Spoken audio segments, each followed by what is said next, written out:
Rick Henkin is a husband, father, grandfather to 6 girls, and a caregiver for his wife. He became a caregiver when his wife, Sonia, was diagnosed with Alzheimer's in January 2020 at the age of 65. Based on his experiences, Rick is the creator of the Caregiver Mastery System. Rick, thank you so much for joining me today. Thank you for having me, Pooja. I appreciate the opportunity. Yes, absolutely. You've been a full-time caregiver for your wife who's living with dementia, Alzheimer's specifically. Can you start by sharing a bit of your personal journey into caregiving? Well, it really started back in 2019. Okay. Sonia didn't seem to have any attention span. We'd be sitting there watching TV and she'd get up and go do something. And I'd say, no, wait for the commercial. I wanted to share it with her. So I'd always pause and maybe she'd come back, maybe she wouldn't. And something in me said, I wanted to contact not her primary care physician. I wanted to contact specialists who dealt with brain health. And I did some research online. I'm in Los Angeles, and I found in Santa Monica, California, there's the Pacific Neuroscience Institute, and they have a national reputation. Everything with brain health, cancer, dementia, everything, injury. The doctors are from Harvard, Yale, UCLA, USC. Anyway, I contacted them, and because my hope was that they would say, "Oh well, let's just adjust her medication." She was taking antidepressants. So on the way there, Sonia's saying, "Why do we have this appointment? You need this appointment. I don't need this appointment. You're the one that's got something wrong with you. Just fighting me." So we got there. Doctor gave her several tests because it was explained to me that different parts of the brain process things differently. And, repeat these words and all that. And she did fine with most of them, or with all of them, until she got to the clock test. Now, I don't know if the clock test is familiar with all of your listeners, but just so you know what the clock test is, you're asked to draw a circle like a clock, fill in the numbers, and then and she did that fine, and then he asked her to draw the hands showing 10 to 11, and she couldn't. She just stared at it. Literally 5 minutes went by. She started to cry. I started to cry. That's when she realized she had a problem. And at that point, it was just mild cognitive impairment. The doctor told me it's like a jigsaw puzzle. It takes a while to figure out what type of dementia it was. So after many, many CAT scans, this was in the fall of 2019, after many, many CAT scans, and then finally an amyloid PET scan, she was diagnosed with Alzheimer's. So that was the beginning of our journey. And our lives changed just like everybody's lives change who's listening to this. We have 6 granddaughters, as mentioned, and Sonia went from being their best friend, crawling around on the floor with them, playing dress up and makeup, to becoming the scary grandma and becoming disruptive to the whole family. For a while, she developed what's known as Capgras syndrome, which was named after a French psychologist from the 1920s. It's an irrational belief that the person whose face she recognizes, me, is an imposter. We'd be sitting there and all of a sudden she'd just look at me and say, "Where do you live? Don't you have any friends? I want you out of here before I call the police." And then she'd run next door to tell the neighbors about the strange man in her house. So I'd leave, I'd take a walk, come back in about a half an hour to find her crying, wondering where I'd been because she had no recollection of what had taken place. And needless to say, it created incredible tension for us. I mean, I didn't know what to expect. None of us are given any sort of instruction in this. We didn't learn anything in high school or learn anything in college. We're figuring it out as we're going along. And I didn't know what to do. It was frustrating. It was stressful. It was angering. At that time, Sonia was going to a specialized adult daycare for people with dementia, but I never knew what I was going to get when she came home. They all loved her. She would help them set up the activities, break down the activities. But when she came home, we live in a duplex. So one of our sons with his family and 2 of his daughters live upstairs. We live downstairs. She'd run upstairs, bang on the door, 20 times in an evening. They stopped opening it. It was scaring the granddaughters. It's during mealtime, during their homework. And one day my son says to me, well, let me, if I may backtrack a little bit. I understood enough about the caregiver burden, about the toll it can take on my own health. It's a significant medical phenomenon, the psychological, emotional, physical, financial stressors associated with caregiving. And it's the reason that family caregivers often end up in the hospital before their loved ones. I had actually read a survey in the Journal of the American Medical Association that said that family caregivers have a 63% higher risk of dying than their peers who aren't caregivers. I mean, that's amazing. And I was determined not to let this be my story. I wasn't bad enough. It's taking my wife away. I wasn't going to let it take me down. But going back, one night, my son calls me. I go upstairs. His family's in Oregon for spring break. And he said he's applying for a job online. I said, cool. And he shows me it's in Oregon, Richmond, Ashland, whatever city in Oregon. And I just felt like I was being abandoned. And he said it's the most difficult decision he ever had to make, choosing between his mother or his family. And his family came first. And I could understand that. Now, I didn't want to do anything because it was expedient for me. That just didn't seem right. It seemed disrespectful. I mean, after all, this is my wife. And so I contacted her neurologist, her nurse practitioner, and her psychologist. And I asked, so why is she so wonderful at daycare and not so much wonderful at home? And they said, because at daycare, she has a structure, and at home, it's like the Wild West. And they all said at that point, it's probably time for her to move into a memory care facility. And I eventually did that. I felt like, okay, if they're saying that, then it's probably time to do something. But before Sonia had moved in, like I said, I was determined not to let this be my story. So I started researching online, figuring, well, there had to be answers. After all, this isn't a new issue. But on website after website, I found the same basic information. Take a break, find 15 minutes, exercise, meditate, etc. And while it's all helpful information, it had nothing to do with the emotions and feelings I had. And I realized that mine was the only brain that's going to change here, and certainly not Sonia's. So after several months of researching, writing, trying different possible solutions, asking for spiritual guidance, I find it's funny how things just come to you, whether it's a hunch or intuition. I finally found the answer while driving down the street. It was painted on a building wall. It was a quote by Maya Angelou, and it said, if you don't like something, change it. If you can't change it, change your attitude. So by incorporating this truth, I arrived at what I call my heaven island. It's a state of peace, acceptance, clarity, where I could care for Sonia without losing myself in the process. And at that point, I thought, okay, I came through this. So it was just, Sonia's back at home. She's been at home for over a year now. I came through this and I thought, well, let's see if there's other caregivers I can help. And I looked on Facebook and I found dozens and dozens of groups for family caregivers with tens of thousands of members in total. And I'd read their comments. I'm exhausted. I have no more friends. When's this going to be over? One woman was even contemplating suicide because it was easier than take care of her husband. I mean, just reading that made me want to cry. So I took everything I learned, applied it to myself, applied it to others first because I wanted to see if it works for other people. And I created the Caregiver Mastery System, which is a step-by-step roadmap designed to help caregivers eliminate their stress, their guilt, their anger, their resentment. And just so people know, because I know, look, I'm a caregiver too. We don't need one more thing to do, even if it's to our benefit. So I created this not to be some giant time-consuming program.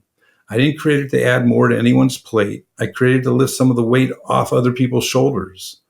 The lessons are short and practical, and if you apply what I teach in just minutes a day, I guarantee the caregiver will start to feel a real difference in 2 or 3 weeks. So that was the genesis of Caregiver Mastery System. And now I'll turn it back to you, Pooja. You touched on so many different things, and I want to kind of start from the beginning there, where even getting a diagnosis takes forever, right? So from those first early signs and symptoms to the actual diagnosis on paper can easily take 6 to 8 to 12 months, depending on when you can get in for appointments, how long it takes the providers to run their assessment and interpret the results, to how long the waits are for imaging and how fast those images can be read, how fast they can rule out other stuff, right? Because the first thing they start ruling out when you have presenting symptoms are like medication side effects, right? Or infection. Things that are easier to delineate and remove, right? But to get to not just even a diagnosis of dementia, but specifically Alzheimer's, it can take a while. So I'm so glad that you immediately went to the specialists and started the process to getting the diagnosis first, right? And then you touched on the clock test, and this is something that I like to always touch on a little bit because people start doing it at home and they're like, oh, I can't do it. And it's not always the exact act of doing it, but it's the process it takes you to do it or to not be able to do it, right? And so really assessing what is it that is causing them the inability to do it. We joke a lot about this as occupational therapy practitioners now, of a lot of people now, like, they're not used to these clocks anymore, right? We have all digital clocks. That's true. It's becoming harder to test people on it because it's not something that is common anymore, right? And so it could also trying to understand that, you know, just because someone doesn't do well on that test doesn't necessarily mean that that is dementia, right? Or mild cognitive impairment, because it could just be that they've never had to use a analog clock. Right. It's really kind of an age-related test at this point. It is, and that's unfortunate, right? Because there's no real age.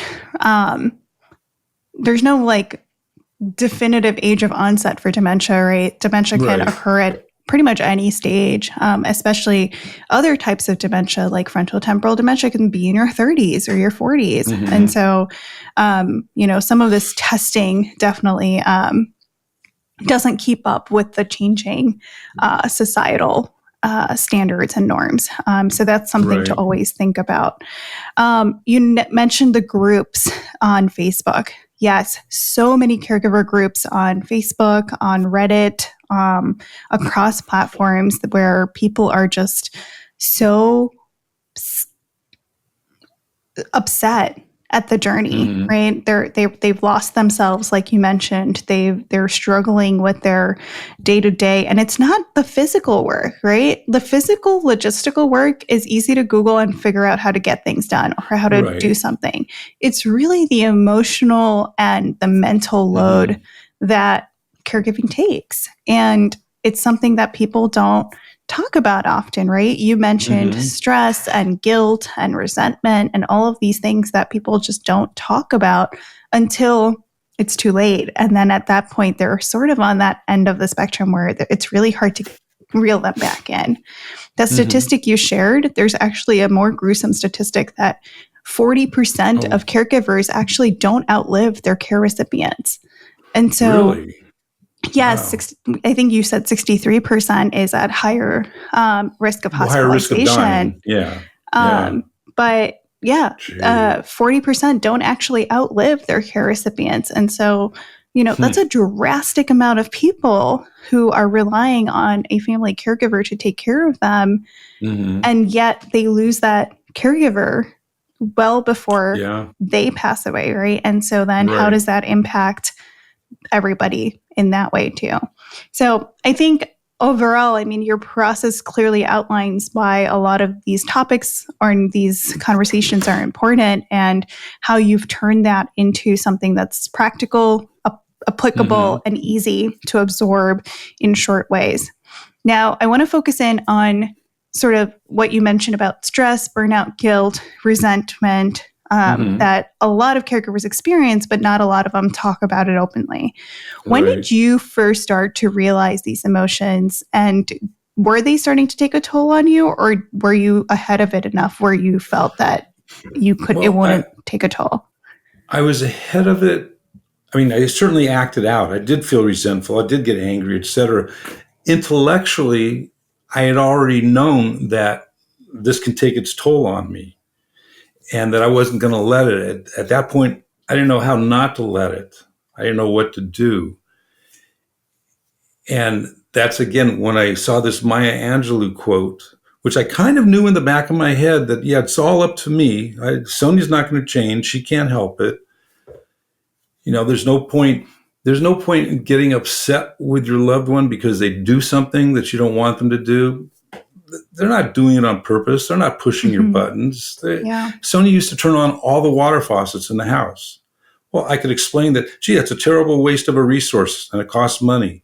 Is that going to make a difference? No. I can yell at her. Is that going to make a difference? No. It just, that makes, look, when at the beginning, if I got upset and I yelled at her and I'd see the confusion in her eyes, I just shrunk. That made me feel terrible. And one thing caregivers have to realize, even though this person may not be able to express themselves, they still feel. And they still feed, if you will, if that's a correct word, off of your feelings and your emotions. You're angry at them. They get that. And, my whole thing is about acceptance, really, because it not only helps you and your physical health by not getting upset, you're adding to the quality of the relationship between you and your loved one. So you're getting a second benefit. And one thing I tell caregivers, you have to realize you're doing the best you can, and that's good enough. It's like I said earlier, we were never taught this stuff. We look, when I was in high school, we never even learned how to use a checkbook. Okay, we're just not taught this stuff. And like I said, and it's important to recognize that how your loved one is progressing has nothing to do with your caregiving, because you're not in control of the disease's progress. You can be the most amazing caregiver in the world, and the disease will still continue to move forward. So that's one thing you have to be aware of. And another thing is there's a lot of armchair generals out there, whether it's family or friends, who mean well, but they haven't walked in your shoes, but they certainly want to tell us what we should do. So I don't pay attention to those people either. They offer advice with little understanding of dementia, and their comments don't define your success as a caregiver, because a lot of caregivers feel like, my family's upset with me, or I'm not doing enough. I should do more. And I challenge them to ask one of these armchair generals to take over for a weekend and see if they start singing a different tune. Because believe me, they will. Everybody knows they will. Yeah.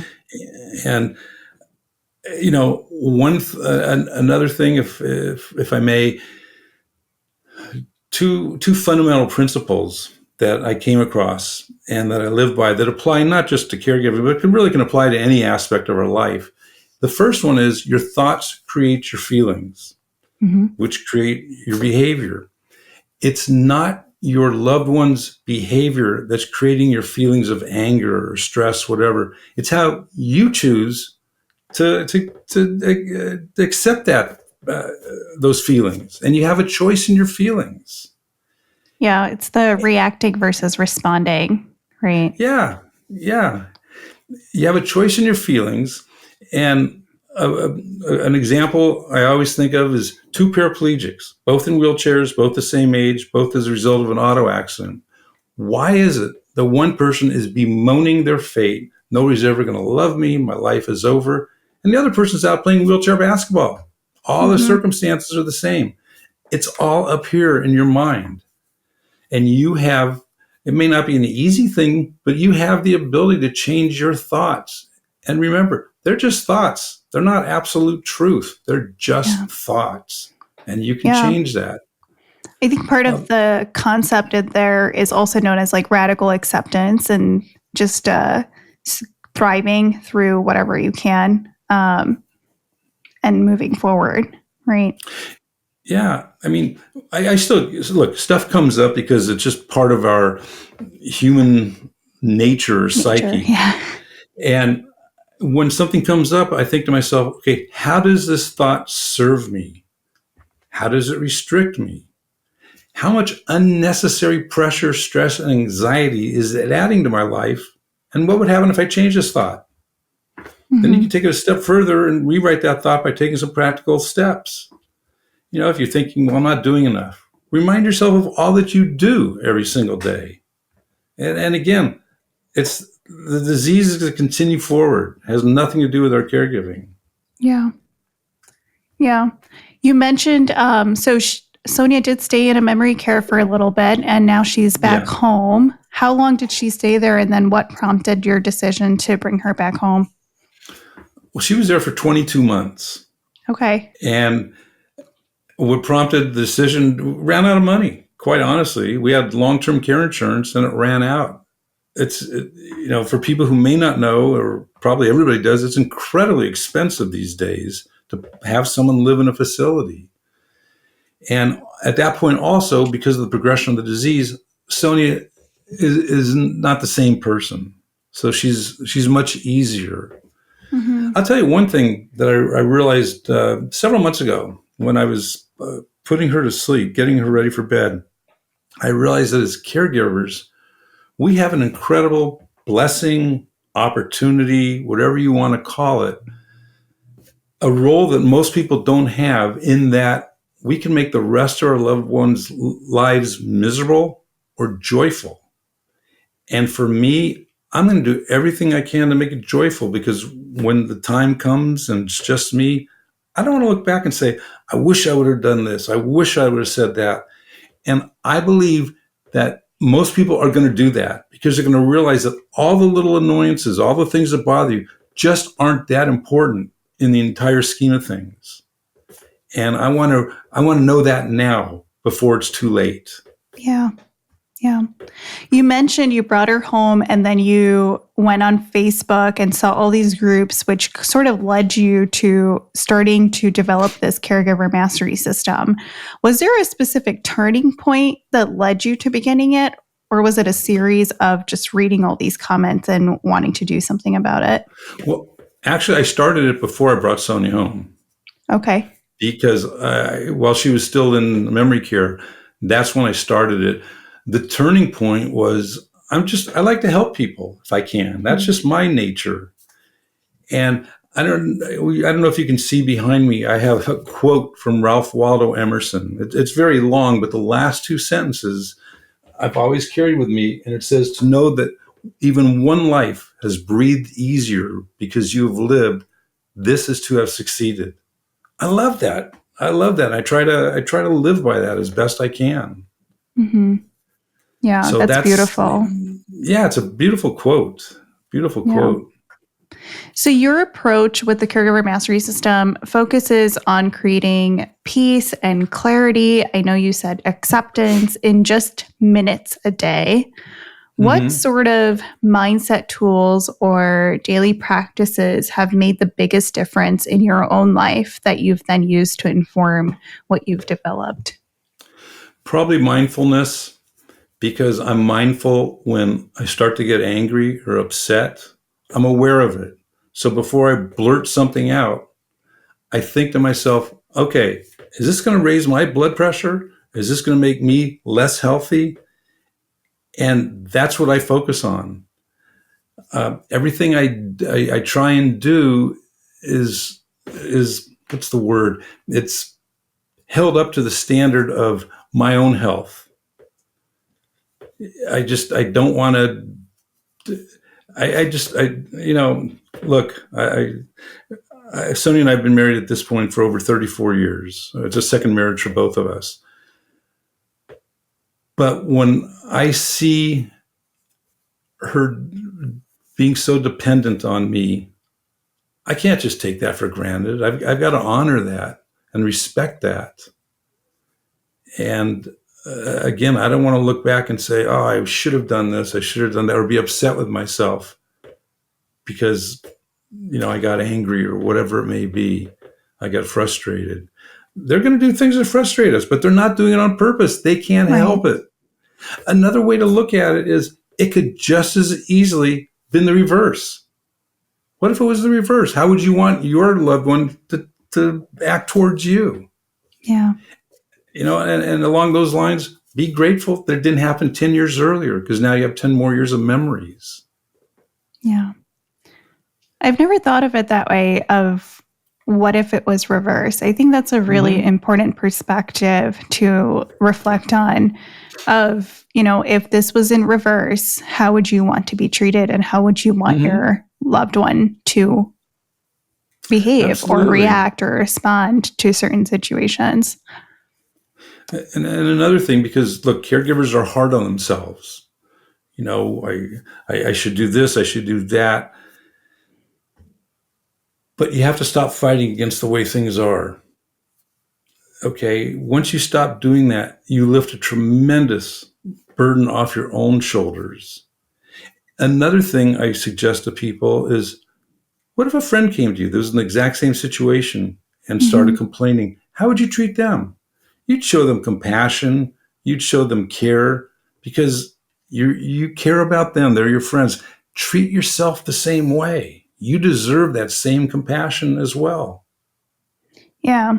Something you mentioned earlier is something I also say a lot to caregivers is, you're doing the best you can with the information that you have, with the resources that you have access to, right? That's true. And it's one of those things where they're like, well, I wish I could do this, or I wish I could do that. And it's like, is it an access issue, or is it an education issue? Is it an awareness issue, right? We can tackle some of that stuff, but at this moment in time, you're doing the best you can with what you have, right? And usually that's a way to help them resolve some of their guilt, right? Because that's usually what it is. Guilt is the biggest emotion, I think, that people feel. Right. And absolutely. And a lot of times it's like you said, we did not learn this stuff, right? If I didn't work in the industry, I wouldn't know how to navigate this stuff until I needed to, right? And that's what most people do, is they learn everything under the sun after something happens and on the go. And you can't possibly expect somebody to learn or be aware of every in and out of our care system within days or weeks, right? It's a process, and it takes a long time. And so I'm glad that there's a lot of mindful practices and reflection and perspective change that can help with managing some of those emotions. Do you have a specific story, whether your own or someone you've worked with, where a small shift created a meaningful emotional relief? Well, I have, there's a person at the beginning, I started handing out my course to people because I wanted to get feedback. And her husband had Alzheimer's and cancer. And she gave me such a glowing reviews. I hadn't even expected it, but she said, people are saying to me, you're smiling again. And she said, I just felt like this whole weight was off my shoulders. And just so people understand that it doesn't mean you don't care anymore. That's why nothing bothers you. You still care, but you're approaching it differently. You're approaching it from the standpoint of acceptance. Look, this is the way it is. Nothing I can do about it. Basically, let me make the best of it. Because another thing, this is only one chapter in our lives. It's not the entire story. And that's something to think about. We all have the power to change how we respond. I think in some cultures or society in general, sometimes there's a lot of stigma associated with caring for a parent with Alzheimer's, there's stigma associated with Alzheimer's and dementia in general, but I feel that sometimes caregivers feel that they can't be happy-go-lucky, or they can't go do things that make them happy or fill their cup, because in doing so, other people will view them as neglecting or disrespecting their care recipient. And it's the not traditional, but it's the, like, what will people say? Like, that's sort of that mindset of caring too much about what other people think and how you're approaching a situation that was handed to you, right? I think there's a lot of work on that too. I think it's important to address that a lot of times, because you're allowed to take care of yourself too. You're allowed to go do things that make you feel better or that bring a smile to your face, right? You have to. After Sonia first moved in to the memory care facility, and I was alone, a friend invited me over for dinner along with some of our other friends. And she said, well, wait, maybe, no, I guess this is before Sonia moved out. No, it had to have been after Sonia moved out. And she said, but I don't think you should bring Sonia because it might be overwhelming for her. Okay, she was trying to be caring and loving. But my attitude at that point was, well, if Sonia's not going to go, I'm not going to go. We've all hung out and been friends for, decades. And if she's not going to be there, I'm not going to be there. Well, who did that benefit? Did that increase Sonia's quality of life? No. Did it diminish mine? Absolutely. Because I ended up staying home. And I learned my lesson that, by denying myself, it doesn't enhance Sonia's quality of life. It only diminishes mine. So now, even though she's at home, I'll still do things, not to excess, but there's a couple of things I participate in every month. And my son will come down and watch his mom while I'm gone for a couple of hours, which is great. I mean, there's a caregiver across the street that I hire from time to time as well. But, if you're in a better headspace, let's say, and you're taking care of yourself, you're going to take better care of your loved one. You're going to have a better quality of the relationship between the two of you. Yeah. You can't really fill from an empty cup. No. I mean, do you get upset if your phone battery's at 20%? No, you just recharge it. That's just the way it is. And our batteries go down. We just have to recharge them. Yeah. There's, we mentioned earlier, there's a lot of focus on the physical caregiving tasks, but much less on the emotional survival of caregiving. Why do you think that part of the experience is so often overlooked? My first thought off the top of my head is because it's probably much easier to teach someone how to deal physically, like dressing them, taking them to the bathroom, giving them a shower. That's functional stuff that you can create a video and show people how to do it. The other stuff, the changing your mindset, is much more difficult. It requires some effort, not only on the part of the person learning, but on the part of the person teaching. Yeah. I mean, that's what I think.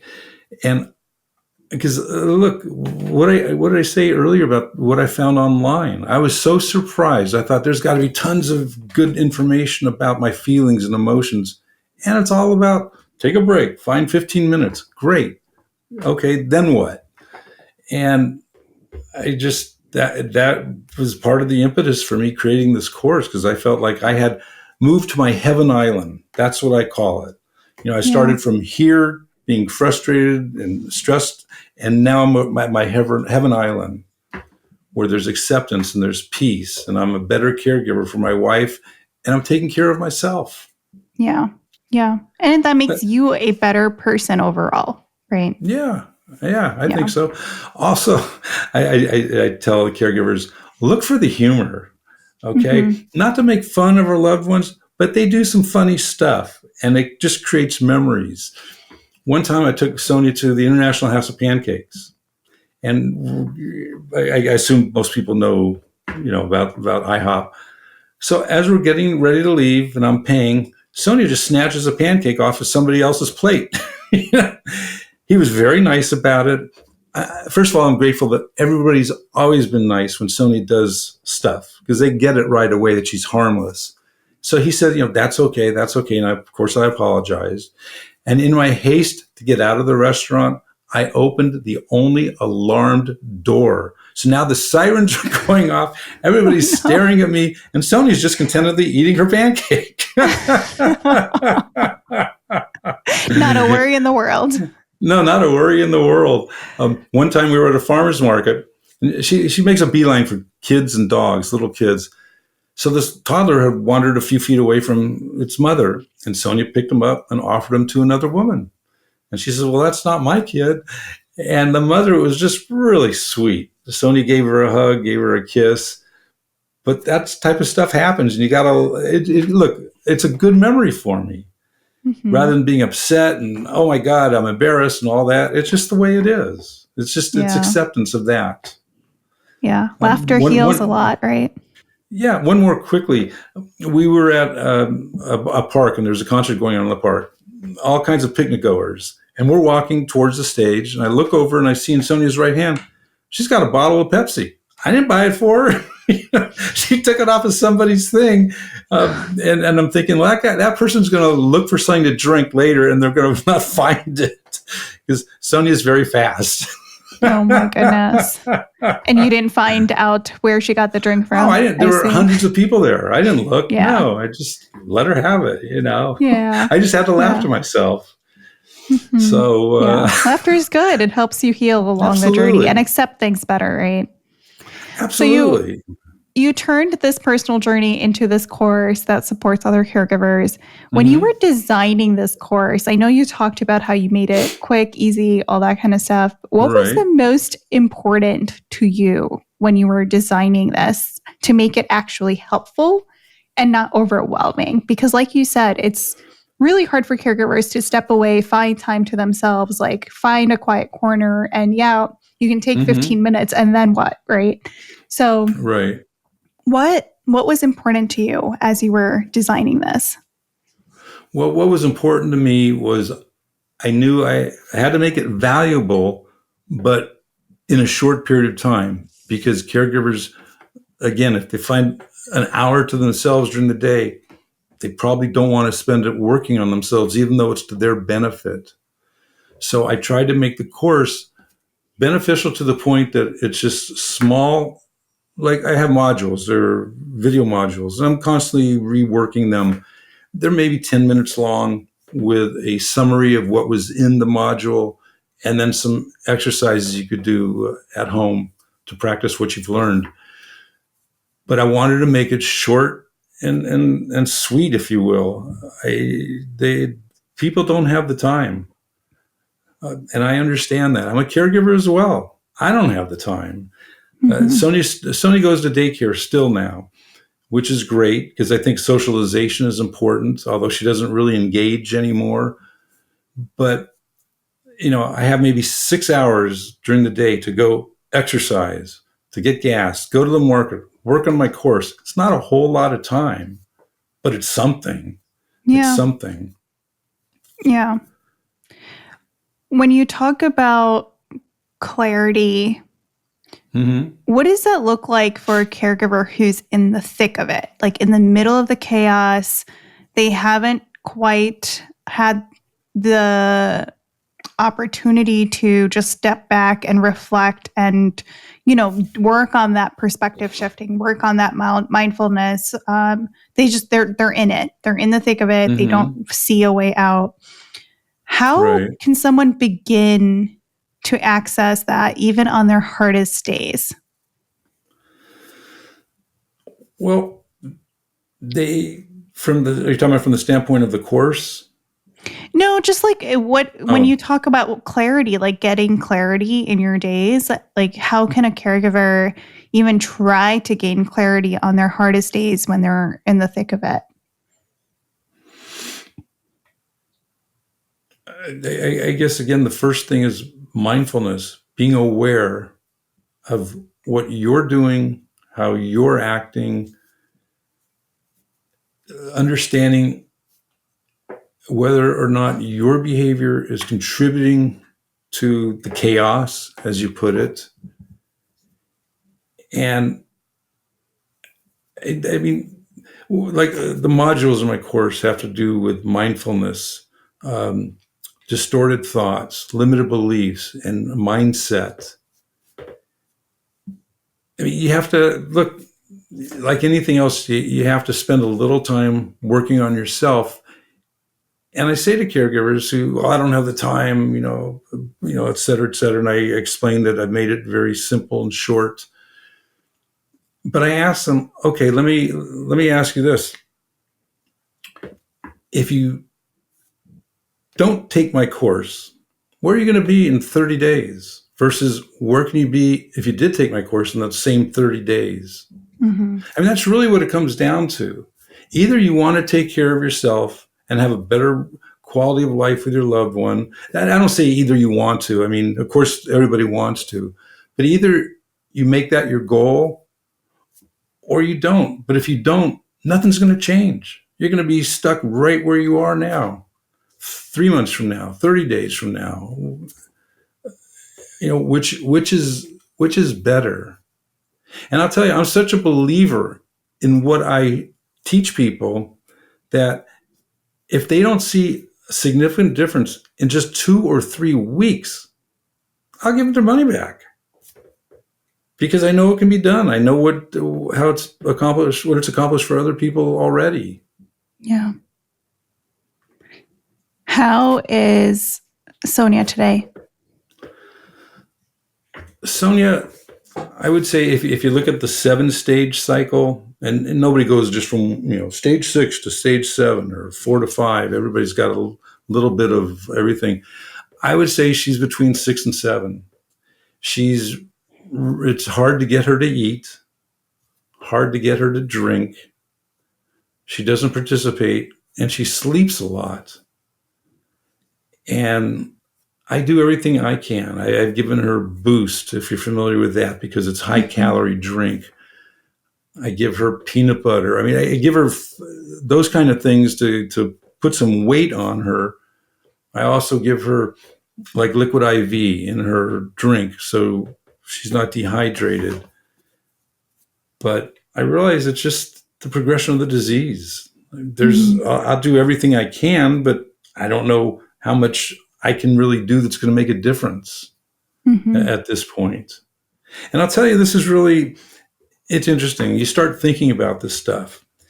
And just in the last few days, I had this thought, and I guess it was meant to be a comforting thought for myself that, maybe the time has come for Sonia's, her body is giving out, and it's time for her spirit or her soul to move out and re-enter, universal consciousness or whatever it may be.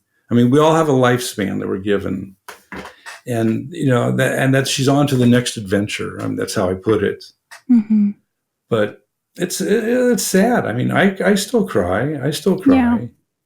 There's no question about it. That's important. That's important, right? Mm-hmm. Absolutely. I mean, we think we're supposed to be endless. Go ahead. I'm sorry. No, that's okay. Well, look, we think we're supposed to be endlessly patient, always cheerful, and somehow manage everything perfectly.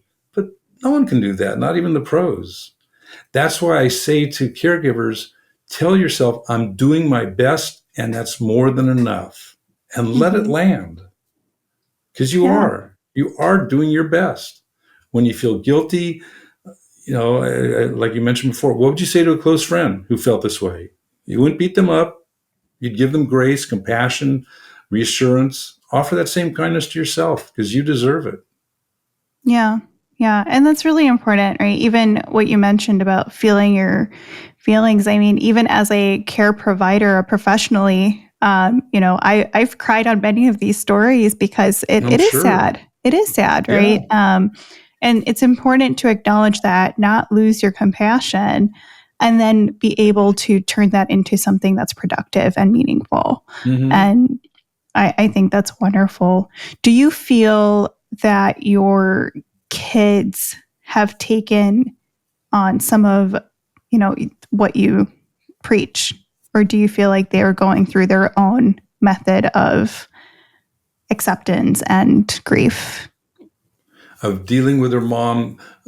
The son upstairs, he's the oldest. Sonia has 2 sons and I have 1 daughter. He's the oldest. He's the one that watches her when I'm gone. And yeah, he's understood. I mean, I've seen him go through changes. She's not my mom anymore. She's not my mom. And now he accepts that she is his mom in a different state. Mm-hmm. Los Angeles, my daughter lives in San Diego, so we don't get together that often. My son's brother lives in Glendale. Maybe it's a 45-minute drive, 30 minutes. It's not that far. He doesn't visit at all. He used to visit her every now and then when she was in the facility. He hasn't been over here once since she's been at home. Never calls me up to see how I'm doing, how she's doing. Never wishes her a happy birthday. Never wishes her a happy Mother's Day. I don't get it. To me, it's just so unloving and so uncaring. And that's just his way of dealing with it, I guess. Yeah. Yeah. Grief looks different for everybody. Yeah. Yeah. But yeah. Yeah. It's hard. And that's why I ask, sort of how all the kids have handled. How about the granddaughters? I'm sure they're young, but do you feel that how are they approaching it? Are they past the scary grandma phase, or are they still sort of in it? Definitely. The 2 that live upstairs are the closest because we're close in proximity. And to me, they're wonderful. They're very patient, very loving. One of them, she's 10. She'll hold grandma's hand. Mm-hmm. And if they design a game, they'll design a game along Sonia's abilities to participate. Which, how thoughtful. At this point, doesn't get her very far, and get them very far. One of the granddaughters, I guess about a year ago, gave Sonia a doll to play with. And it was one of her American Girl dolls. Yeah. And, it's a really loving thing that she did. She got a little bit upset when Sonia removed all the doll's clothes and one of its arms, but she understood. And I explained to her, but you gave it to her to enjoy, and she does. When we're in the car, Sonia will hold the doll. She'll talk to it. She'll stroke its hair. Yeah. Which is really nice. Yeah, that's how thoughtful though for a 10-year-old. Oh yeah, I think so. Yeah. Those 2 are 10 and 11. Almost 12. The oldest one is going to be 13. Yeah. And the youngest is 6. So and how long has Sonia been home now? She's been home since April of last year. Okay. And I'll tell you, boy, she came home on March 31st. And I was always afraid. I don't know what would happen when she comes home and she sees all, she recognizes. I didn't know. And she's sitting on the sofa and she's eating. And all of a sudden, for the very first time, she had a seizure. It freaked me out. I had never seen that. Her arms went up in the air. She started yelling and then she slumped over. I thought she was dead. I'll be honest. Bubbles were forming at her mouth. And my first thought is, I got to take care of this. So I called 911. The second thought is, did I do this by bringing her home? Which wasn't the case, but I didn't know at the time. And the 911 person is, put her on the floor. It's not easy to move. I'm a strong guy. I exercise. I lift weights. It's not easy to move a lifeless body, or I shouldn't say life. You know what I mean? Just dead weight. Mm-hmm. I put her on the floor, and he's telling me how to give her CPR. And we live 2 blocks from the fire station, so they were there very quickly. Okay. Another funny story, if you will. My son had decided, okay, mom's going to come home. We need to baby-proof the house. So he baby-proofed the front door by putting one of those knobs on that just spin around unless you squeeze really hard.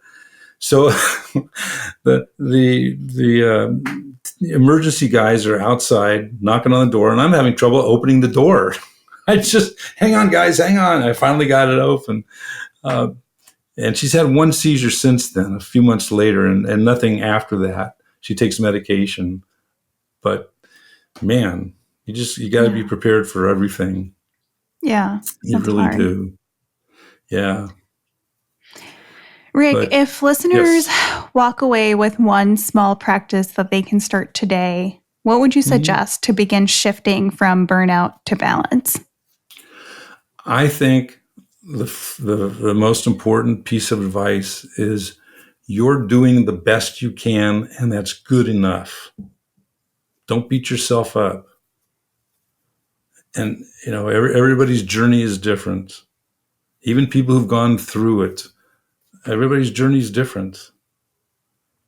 But just you're doing the best you can, and that's good enough. Yeah. And the reason you feel guilty sometimes or you're upset with yourself, it's out of love. It's out of love, and that's a good thing. Mm-hmm. So keep that in mind as well. You wouldn't feel guilty if you didn't love them, right? Yeah. So it's a good thing. If someone is interested in learning more or wants to access your course or you, how can they get in touch? Okay. Well, my Facebook group is facebook.com/groups, or is it group? I don't really, you'll put it in the show notes, / for family caregivers. It's FOR, for family caregivers. So that's one way. The group is free. My course is at forfamilycaregivers.com. And if someone wants to just reach out to me, my email is rick@forfamilycaregivers.com. And I'll be happy to have, conversation with you or whatever you may need. You've made it easy. I've tried to, although sometimes I just don't remember all these URLs. That's okay. I know. I thought Facebook to myself group before this. For family caregivers.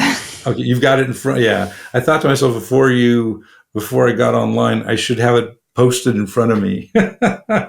That's okay. For anyone who's listening, I will have the correct links in the show notes. And Rick, thank you so much for sharing your journey and talking about what you've developed. I think it's a beautiful course that you've created. Thank you. I hope it helps people. And I appreciate you letting me have the opportunity.